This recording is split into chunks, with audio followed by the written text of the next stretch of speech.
এখন রাত 3:30 আমরা বেরোচ্ছি দিঘলিপুরের উদ্দেশ্যে। বারাটাং হয়ে যাব। ঘড়ির কাঁটায় ভোর 4টে আমরা গাড়ি নিয়ে বেরিয়ে পড়লাম দিঘলিপুরের উদ্দেশ্যে।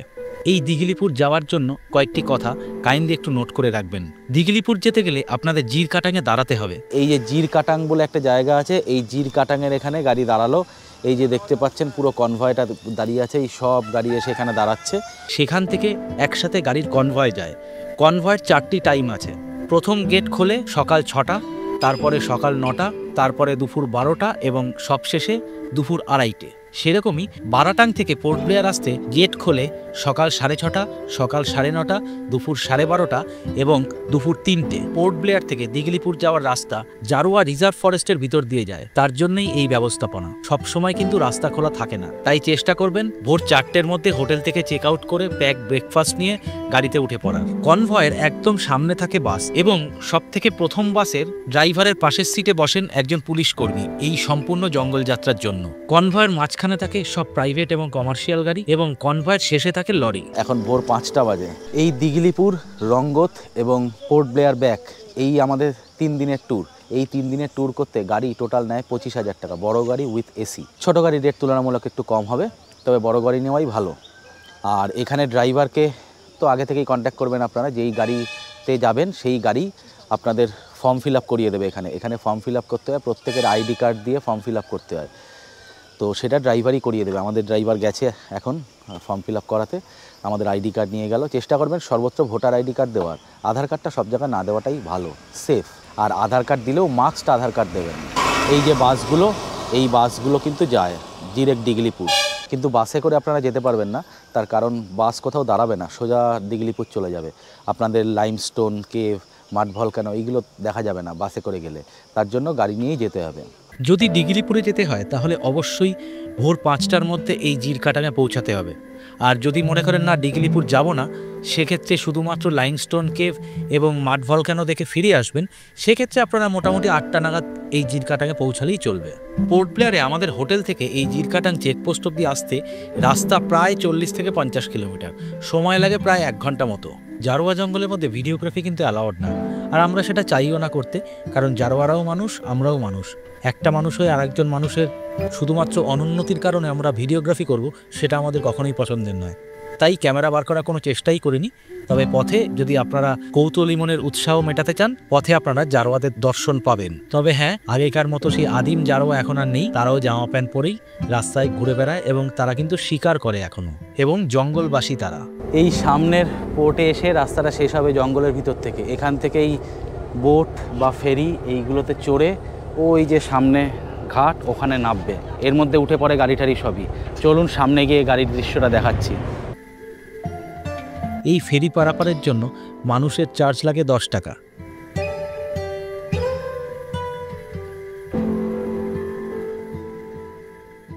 এই যে দুটো বোট দেখছেন, সামনের এই বোটটা আর আমাদের এটা, এই দুটোই পারাপার করে এই দুই জেটির মাঝে। গাড়ি এবং মানুষ দুজনকেই পারাপার করে। এই দেখুন গাড়িগুলো ফেরি থেকে নেমে যাচ্ছে রাস্তায়, দারুণ দেখতে লাগে। মানুষজন কাতারে কাতারে নামছে। এই সম্পূর্ণ প্যাকেজটা তো আমাদের ট্যুর অপারেটরের প্যাকেজের মধ্যেই যুক্ত। আগেই বলেছি আপনাদের, আমাদের এই সম্পূর্ণ আন্দামান ট্যুরের জন্য আমাদের ট্যুর অপারেটর আমাদের থেকে 25,000 টাকা পার হেড হিসাবে নিচ্ছে, তার মানে দুজনের 50,000 টাকা। তার মধ্যে এই প্যাকেজটা যুক্ত। শুধুমাত্র এই যে বোটে করে আসলাম, মানে এই যে জাহাজে করে এপার থেকে ওপারে আসলাম, সেই ভাড়াটা শুধু আমাদের দিতে হলো। তার ভাড়া মাত্র 20 টাকা দুজনের, মানে 10 টাকা পার পার্সন। এখান থেকে শুরু হয় লাইম কেভ যাওয়ার যাত্রা। এখান থেকে বোট নিতে হয়, নেমেই এই যে ডান দিকে নীল কাউন্টারটা দেখছেন, এই নীল কাউন্টার থেকে টিকিট নিতে হয়। এই টিকিটের ভাড়া হচ্ছে 900 টাকা পার পার্সন, জন প্রতি 900 টাকা করে। এই 900 টাকা দিয়ে আপনারা এখান থেকে একটা 10 জনের বোট পাবেন, সেটাতে 10 জনই বসবে। সেই বোটটা আপনাদের নিয়ে চলে যাবে সামনে লাইম কেভে বা চুনাপাথরের গুহায়। সেই গুহাতে গিয়ে আপনারা দেখবেন, দেখে আবার ওই বোটটা এখানে ফেরত নিয়ে আসবে। এখান থেকে গাড়ি ততক্ষণে আপনাদের ওপার থেকে এপারে চলে আসবে, তো আবার গাড়ি করে আপনারা এগোতে শুরু করবেন দিঘলিপুরের দিকে। এইভাবে ইনফরমেশান দিতে থাকবো, ভিডিওটা দেখতে থাকুন। এখানে কিন্তু পরিষ্কার লেখা আছে 900 টাকা per person. Sharing boat, timing 7:30 থেকে 8:30, 10:30 থেকে 11:30। এখন 8:30 বাজে। জারোয়াদের জঙ্গলটা যেখানে শেষ হয় সেখান থেকে নদীটা শুরু হয়, এই খাড়িটা সেখান থেকে শুরু হয়। সেই খাড়িতে এপার থেকে ওপার নিয়ে আসবে। সেই বোট যেটা দেখলেন সেই বোটে করে ওপারে কোনো রকম কোনো ভিডিও অ্যালাউড না। জারোয়ারা প্রত্যেকেই মানুষ, আমরাও মানুষ। একটা মানুষ হয়ে আর একটা মানুষের কনসেন্ট ছাড়া ভিডিও করা উচিত নয়, ফটো তোলা উচিত নয়। তাই আমরা ওদের ফটো তোলার চেষ্টাও করিনি, যদিও ভিতরে ফটো তোলা স্ট্রিক্টলি প্রহিবিটেড। ড্রাইভার আপনাদের বলে দেবে। আর আপনাদের কাছে অনুরোধ যে আপনারাও কোনো রকম ফটো বা ভিডিও তোলার প্লিজ চেষ্টা করবেন না। ওই যে সামনের নীল কাউন্টার যেটা দেখালাম, ওখান থেকে টিকিট কাটতে হবে, কেটে এখানে গভর্নমেন্টের এখানে পারমিট কাউন্টারে গিয়ে পারমিট করাতে হবে বোটের। আর এই যে ভাইয়েরা দেখছেন, এরাই বোট চালক, এরাই গাইড লাইমস্টোন কেভের। এই সামনে থেকে বোটে উঠতে হয়। এই যে সামনের এই ছোট্ট অংশটা থেকে এই ফ্লোটিং জেটিতে নেমে আসতে হয়। এখান থেকে এই যে বোটগুলো দাঁড়িয়ে আছে, এলিফ্যান্টায় যাওয়ার সময় যে বোট ছিল সেম বোট। এলিফ্যান্টার ভিডিওটা এখনও দেখেননি, ডেসক্রিপশানে লিঙ্ক দেওয়া আছে, দেখে নিতে পারেন, খুব মজার ভিডিও। বোটে উঠতে উঠতে আমাদের প্রায় 9:15 বেজে গেল। এখন ব্রেকফাস্ট টাইম। হোটেল থেকে প্যাক ব্রেকফাস্ট নিয়ে এসেছিলাম, জ্যাম পাউরুটি, বাটার পাউরুটি উইথ ফ্রুট জুস। টুক করেই বোটে খেয়ে নিলাম। এই বোট যাত্রা প্রায় 30 মিনিটের। জলের রং তো খুব সুন্দর বটেই, তার সাথে বারাটাং বিখ্যাত এই ম্যানগ্রোভ ফরেস্টের জন্য। নদীর বাম ধারে দেখতে পাবেন এরকম ম্যানগ্রোভ ফরেস্ট এবং ডান ধারে গহীন অরণ্য। সেই অরণ্যের ভিতরেই ঘর বেঁধে বাসা বেঁধে থাকে আদিম উপজাতি জারোয়ারা।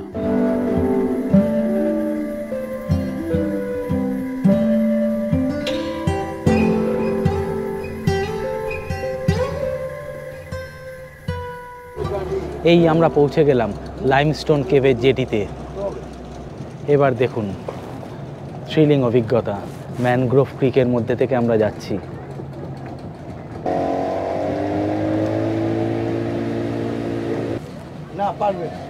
কেমন লাগছে? থ্রিলিং অভিজ্ঞতা না?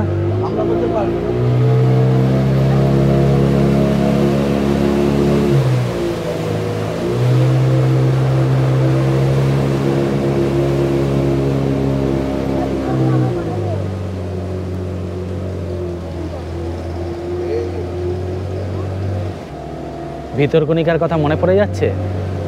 ভিতরকণিকার ভিডিও যদি না দেখে থাকেন তাহলে দেখার অনুরোধ রইল। ডেসক্রিপশন বক্সে ভিতরকণিকার প্লেলিস্ট দেওয়া রইল।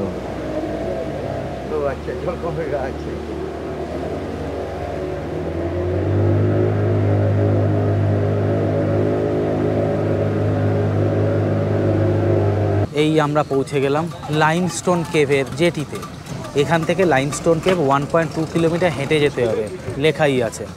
আমার তো ভিতরকণিকা ট্রেকের কথা মনে পড়ে যাচ্ছে। ভিতরকণিকায় যে জঙ্গল ট্রেক ছিল, ভিডিও আপনারা দেখেছেন, যদি না দেখে থাকেন ডেসক্রিপশনে লিঙ্ক দেওয়া রইল, দেখে নেবেন। এখানে কিন্তু এরকম কাঠের সাঁকো টাইপ করা জলের উপর থেকে, ওখানে যেমন পুরো রাস্তা ছিল এখানে সাঁকো করা।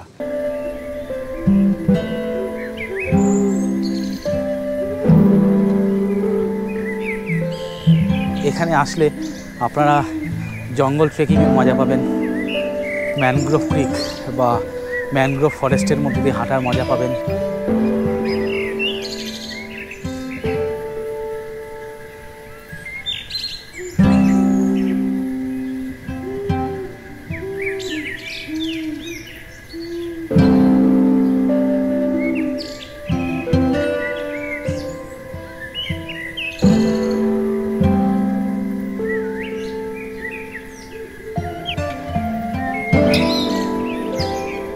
এইভাবেই নিস্তব্ধ নির্জনতায় পাখিদের কলতান শুনতে শুনতে এগিয়ে যেতে হবে লাইমস্টোন কেভ বা চুনা পাথরের গুহার উদ্দেশ্যে।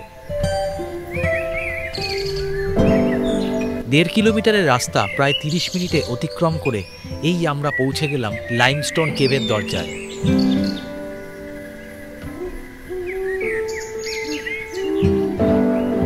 এই কেভটি খুবই অন্ধকার এবং ছোট। যদিও ভূমিকম্পের কারণে অনেকটা কেভ বন্ধ হয়ে গেছে, তাই কেভটা এখন আরও ছোট হয়ে গেছে। আর এই মুহূর্তে ভিড়ও বেশ বেশি, তাই গুতোগুতি করে দেখতে হচ্ছে রীতিমতো।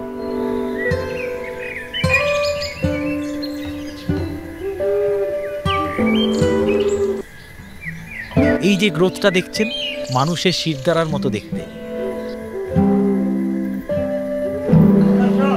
ভিতরটা একটু অন্ধকার।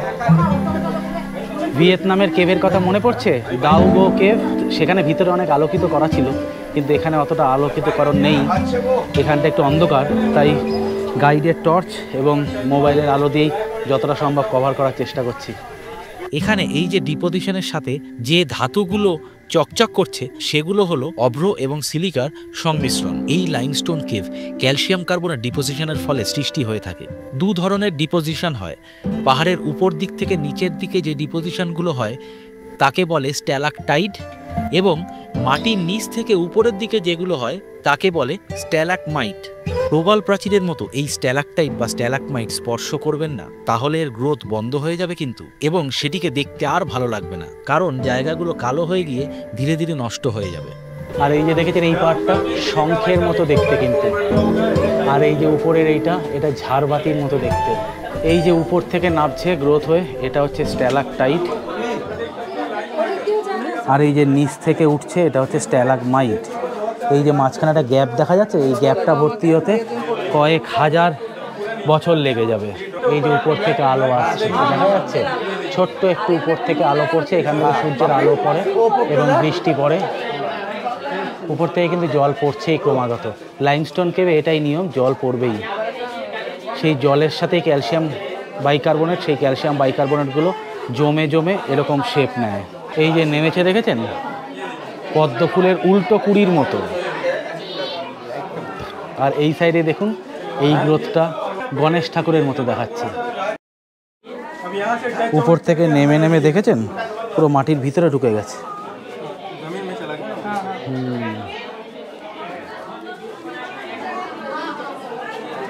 চেষ্টা করবেন এই যে ন্যারো স্পেসগুলোতে যতটা সম্ভব না ছুঁয়ে যাওয়ার। এই যে ছুঁয়ে ছুঁয়ে দেখেছেন কালো হয়ে গেছে, এইগুলোতে টাচ লাগলেই কিন্তু এইগুলো গ্রোথ বন্ধ হয়ে যায়। আসলে মানুষকে প্রকৃতি সেইভাবে পছন্দ করে না। নামছে উপর থেকে। और यहाँ ऊपर देख लीजिए, ये जो आपको पूरे केव में सबसे ज़्यादा डिफरेंट देखने को मिलेगा, अलग लगेगा, क्योंकि ये जो है स्टोन नहीं है, ये है सॉइल, मिट्टी। इस केव के ऊपर जो घास है ना, उसकी जड़ में जो मिट्टी होता है, वहाँ बारिश का पानी ऊपर से अपने साथ नीचे ले आया और यहाँ में जम गया। इसमें भी सिलिका माइका सब मिक्स होता है, इसलिए आप लोग शाइन देख सकते हो। এই যে উপরের এই গ্রোথটা কিন্তু বাঘের থাবার মতো, টাইগার স্প। এই যে নতুনভাবে তৈরি হচ্ছে দেখতে পাচ্ছেন, পুরো সাদা হয়ে আছে, খুব সুন্দর দেখাচ্ছে। ये जो है लास्ट पॉइंट है यहाँ का, 40 मीटर जो है यहाँ खत्म होता है, ये 20 मीटर का केव बाकी है यहाँ पे। यहाँ से जो है 20 मीटर है। ये 2004 का जो भूकंप आया था उसमें ये बंद हो गया था, सॉरी डैमेज है। और यहाँ पे देखिए ये जो है बेबी एलिफेंट का शेप में बना हुआ है, ये छोटा सा जो है, और ये जो है मशरूम का शेप में बना हुआ है। बस यहाँ पे इतने ही है, ठीक है। और यहाँ देखिए वो जो मैंने पिलर दिखाया ना हेलेक्टाइट, उसका छोटा रूप यहाँ पे बन रहा है अभी, तो बड़ा होगा तो उसी तरह दिखेगा। तो यहीं तक देखना है, तो इसके बाद में हम लोग को वापस बोट के वहाँ पे লাইমস্টোন কেভ দেখে বেরিয়ে লেবু জলের দোকান, অনেকগুলো দোকান আছে, এটা এখানকার লোকালসদের। চলুন দেখাচ্ছি সেই দৃশ্য, লোকালসরা কোথায় থাকে কি করে বলছি। সেই লেবু জল এখানে এক গ্লাস 30 টাকা করে, বেশ সুন্দর বানিয়ে দেয়, লেবুগুলো দারুণ খেতে। এই যে সামনে বাড়িগুলো দেখছেন, আজ থেকে প্রায় 40-50 বছর আগে ঝাড়খণ্ডের একদল ফরেস্ট অফিসিয়ালস এখানে থাকতে শুরু করে ফরেস্টের রক্ষণাবেক্ষণের জন্য। তারপর থেকে এনাদের এই জায়গাটা ভালো লেগে যায় এবং এনারা এই জায়গাতেই থেকে যায়। এখন বর্তমানে জনসংখ্যা এনাদের 40 থেকে 50 জন। এই জমিতে এনারা নিজেদের খাওয়ার মতো ধান সবজি চাষ করেন, কিছু বাইরে থেকে তো অবশ্যই আসে। লাইমস্টোন কেভ দেখে বেরিয়ে আমরা একটু লেবু জল খেলাম এবং হাঁটতে হাঁটতে আবার বোটের এখানে চলে আসলাম এবং বোট ধরে চলে আসলাম বারাটাং জেটিতে। সেখানেই আমাদের গাড়ি আমাদের জন্য অপেক্ষারত ছিল। বোট ধরে লাইমস্টোন কেভ যাওয়া এবং লাইমস্টোন কেভ দেখে আবার বোট ধরে বারাটাং জেটিতে ফিরে আসা, এই সম্পূর্ণটা করতে আমাদের প্রায় 2.5 ঘন্টা মতো সময় লাগলো। এখন আবার গাড়ি করে আমরা এখান থেকে চলে যাচ্ছি মাড ভলকানো দেখতে। মাড ভলকানো যাওয়ার জন্য বারাটাং থেকে যে রাস্তাটা আপনারা ধরবেন বাঁদিকে, সেই রাস্তাটা কিন্তু এরকম সরু হয়ে যায়, তবে সিনিক বিউটি কিন্তু অসাধারণ। গাড়ির সংখ্যা কিন্তু এই রাস্তায় খুব কমে যায়, তাই রাস্তার দৃশ্য বেশ মনোরম। আর এই গোটা বারাটাং অঞ্চলে যত রেসিডেন্ট থাকেন বেশিরভাগটাই রাঁচি, ঝাড়খণ্ডের। সেটেলমেন্টের সময় এনারা এখানে চলে এসছেন। এই হচ্ছে মাড ভলকানোর এন্ট্রি পয়েন্ট। কি সুন্দর করে বানানো, সত্যিই মন ভালো হয়ে যাবে এই এন্ট্রিটা দেখেই। শুধু এত সুন্দর সিঁড়ি আছে, আহা। এই যে মাড ভলকানো মাত্র 160 মিটার, কি সুন্দর করে সিঁড়িগুলো করা, একটা করে কাঠের সাপোর্ট, তার উপরে কিছু মাটি, আবার সাপোর্ট, আবার মাটি। এখানে কিন্তু গরম লাগবে না, পুরো গাছের ছায়ায় আচ্ছাদিত এবং সুন্দর হেঁটে যাবেন, গায়ে রোদও লাগবে না। এই দেখুন রাস্তাটা, এই হচ্ছে মাড ভলক্যানো। এটা এখন ইনঅ্যাক্টিভ, এটা থেকে আপাতত কোনো ইরাপশান হচ্ছে না। এই যে দেখেছেন পয়েন্টগুলো, এই পয়েন্টগুলো হচ্ছে মাড ভলক্যানোর পয়েন্ট। এখন বেরোচ্ছে না, কিন্তু কাদামাটিতে দেখুন হালকা কাদামাটি লেগে আছে। এখনও দু এক জায়গায় যে আমি দেখতে পাচ্ছি, এখনও দু এক জায়গায় বুড়বুড়ি কাটছে। এটাই মাড ভলক্যানো। দেখতে আসতে পারেন, ভালো লাগবে। সামনেও ছিল একটা মাড ভলক্যানো। এই পুরো জায়গাটা এইভাবে ঘুরে দেখা যায়, ফেন্সিং করা আছে কাঠের ব্যারিকেড দিয়ে। এখন ছাগল চড়ে বেড়ায়। এই যে মাঠগুলো বেরিয়ে এখান থেকে বেরোয়, এখান থেকে বেরিয়ে যাচ্ছে। এই পুরো অঞ্চলটাই তার জন্য কাদামাটি, কর্দমাক্ত। এখনও কিছু কাদামাটি এখানে কাঁচা আছে। ওই যে দেখুন বুড়বুড়ি কাটছে, দেখা যাচ্ছে, দেখুন বুড়বুড়ি কাটছে, হালকা হালকা উঠছে। আশা করি দেখা যাচ্ছে ক্যামেরায়। আমি একটু হালকা জুম করে দিচ্ছি, দেখুন বেশ অদ্ভুত জিনিস। এখানে 11টা মাড ভলক্যানো রিপোর্ট হয়েছে এই আন্দামানে, যার মধ্যে এই 8টা আছে এই বারাটাং এবং মিডিল আন্দামান আইল্যান্ডে। মাড ভলক্যানো কেন হয়, কিভাবে হয়, এই যে বোর্ডে লেখা আছে। ভিডিওটা পজ করে দেখে নিতে পারেন। 5-10 মিনিট সময় অতিবাহিত করে এখন আমরা আবার ফিরে চললাম। আমাদের গাড়ি দাঁড়িয়ে আছে নিচে।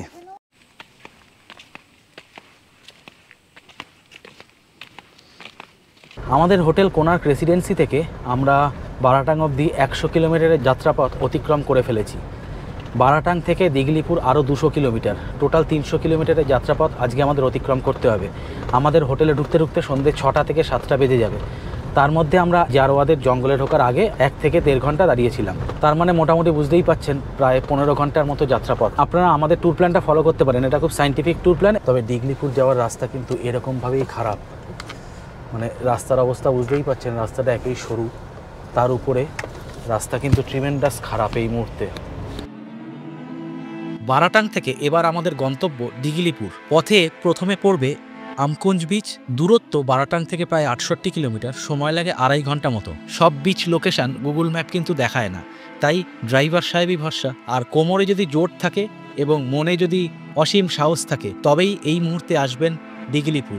রাস্তার অবস্থা ভয়ানক খারাপ, মনে হবে ধান মাঠের উপর থেকে গাড়ি চলছে, এতটাই শোচনীয় অবস্থা।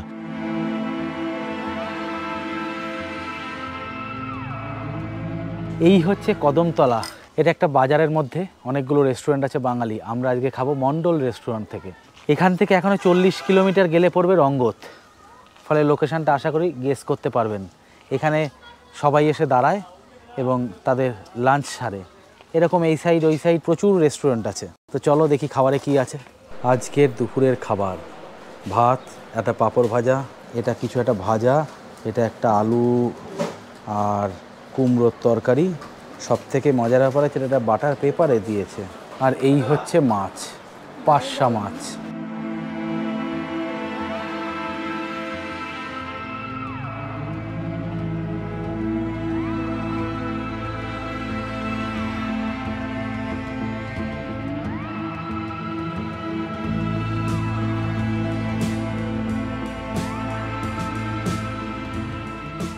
এই আমরা ঢুকে পড়লাম রঙ্গতে।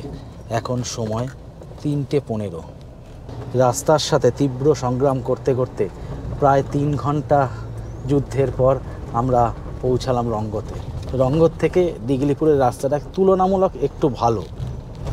তাহলে দেখুন রাস্তাটা কেমন যাচ্ছে রঙ্গত থেকে দিগলিপুর।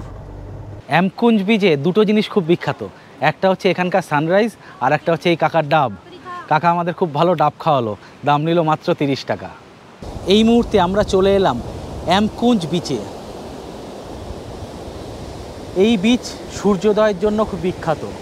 যদিও এখানে আমরা থাকবো না, আর আমরা দিগলিপুরে আছি, আর রঙ্গত থেকে এই বিচ খুব কাছেই পড়ে।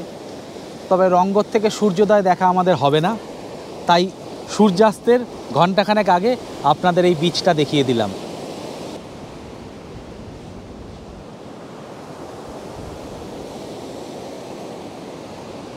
এই আমকুঞ্জ বিচেও কিন্তু আছে এরকম মৃত কোরালের পাহাড়। এইগুলো যা দেখছেন সবই কিন্তু মৃত কোরাল।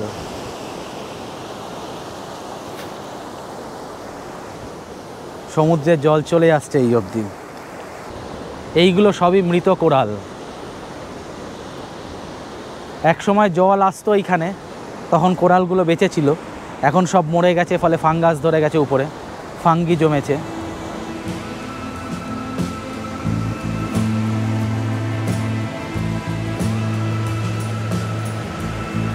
অ্যামকুঞ্জ বিচ থেকে কিছুটা এগিয়েই ডান হাতে আপনারা পেয়ে যাবেন মরিসেডেরা বিচ।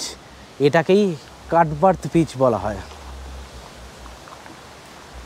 এই হচ্ছে বিচে যাওয়ার রাস্তা। এই যে মরিসেডেরা ইকো ট্যুরিজম ফেসিলিটি।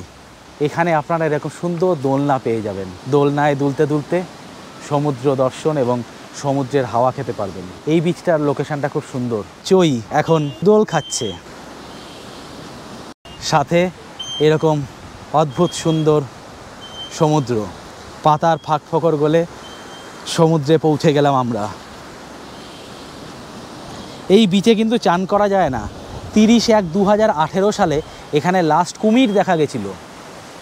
সেটা বন বিভাগ, বন দপ্তর অ্যামকুঞ্জ বিচে পোস্টার সাটিয়ে দিয়েছে।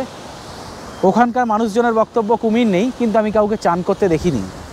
আমরা তো সাউথ আন্দামানে ছিলাম, এই নর্থ আন্দামানের দিকে ভারতীয়রা একটু কমই আসেন, কারণ 5 নাইট 6 ডেজের ট্যুর হয়। আন্দামান সিরিজের 9ম পর্বের পর 10ম পর্ব আমি একটা বানাবো আপনাদের জন্য স্পেশালি।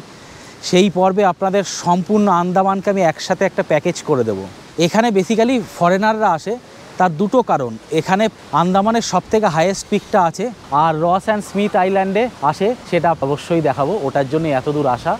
অদ্ভুত সুন্দর বিচ। এই নর্থ আন্দামানে আসার সবথেকে ভালো সময় হচ্ছে গিয়ে ডিসেম্বরের 15 তারিখের পর এবং জানুয়ারির 15 তারিখের আগে। তাহলে আপনারা কি পাবেন? তাহলে পাবেন হচ্ছে গিয়ে কচ্ছপের নেস্টিং, টর্টয়েজ নেস্টিং টাইম বা পিরিয়ড হচ্ছে সেটা। সেই সময় গেলে ওখানকার ডিগলিপুরের বিচগুলোয় পুরো কাতারে কাতারে কচ্ছপ নেস্টিং করতে আসে। সে এক অনির্বচনীয় দৃশ্য।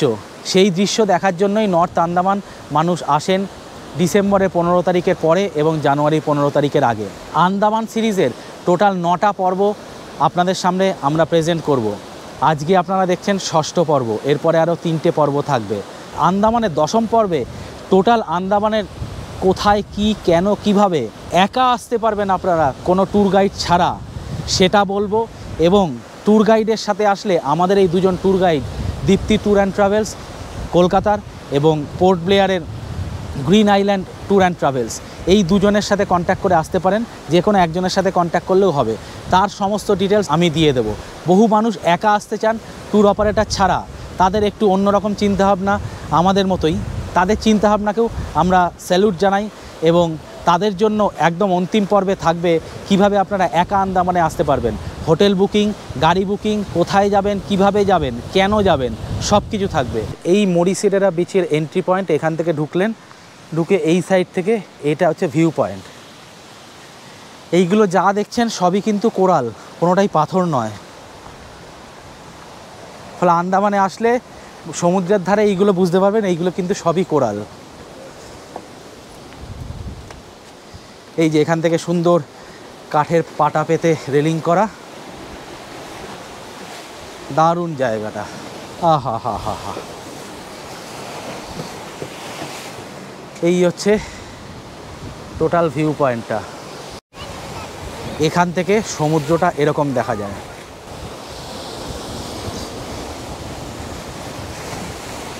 দেখেছেন এখানে এসে জলটা আছড়ে পড়ছে।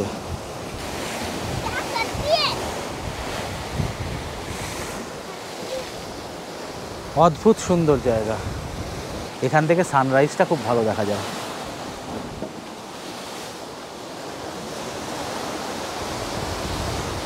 একদম কোনায় চলে এলাম, এটা হচ্ছে অন্তিম। ও এখান থেকে কি লাগছে গুরু, কেমন লাগছে কমেন্টে অবশ্যই জানাবেন। এই বিচে কিন্তু চান করা যায় না, কারণ পুরোটাই কোরালসে ভর্তি এবং রকি কোরালস, সব ডেড কোরালস, ফলে বুঝতেই পাচ্ছেন। আকাশটাও পুরো মায়াবী হয়ে আছে, চমৎকার দৃশ্য। এই দৃশ্য স্মৃতির পাতায় খোদাই করে লেখা থাকবে। কেমন লাগছে? খুব ভালো লাগছে, দারুণ লাগছে।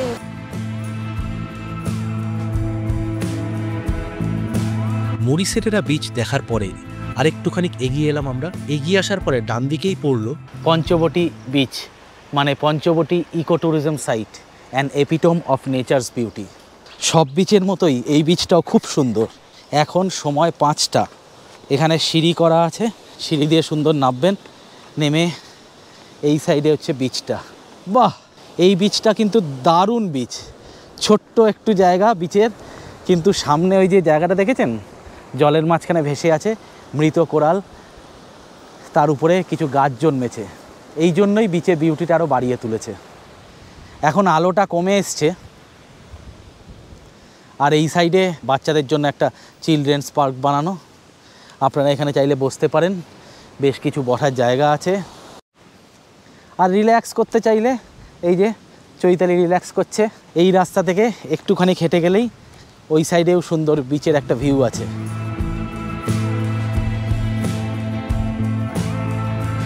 এখানেও সুন্দর বসার জায়গা আছে।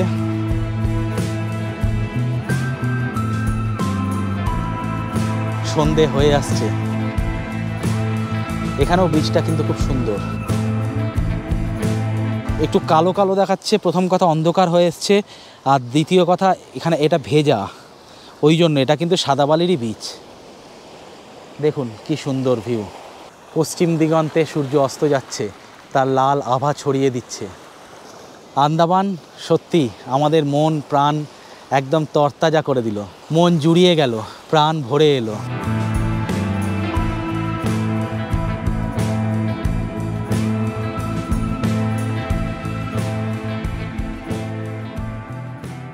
আমরা আসলে খারাপ রাস্তার জন্য অনেকটা লেট করে ফেললাম এই বিচে আসতে।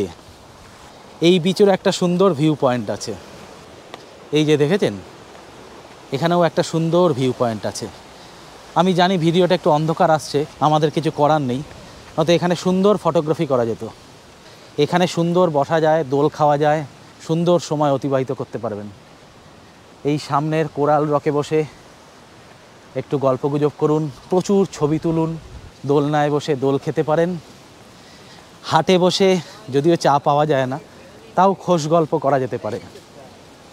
আর এখান থেকে এই সমুদ্রর নৈসর্গিক সৌন্দর্য দু চোখ ভরে উপভোগ করুন।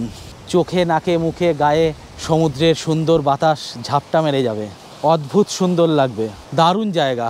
আলোটা কম হয়ে এসছে বলে আমাদের পুরোটা আমরা ভিডিওগ্রাফিতে দেখাতে পারলাম না আপনাদের, আফসোস থেকে গেল আমার। যদি পরে কোনোদিনও আবার আন্দামান আসি, আসতে তো হবেই। এই অপার নৈসর্গিক সৌন্দর্য আমাকে তাড়িয়ে বেড়াবে। এই মরিসেটেরা বিচ থেকে ডিগলিপুরে আমাদের হোটেল অবধি দূরত্ব ছিল 120 কিলোমিটার। আমরা আবার যাত্রা শুরু করলাম এবং হোটেল পৌঁছালাম প্রায় রাত 9:30।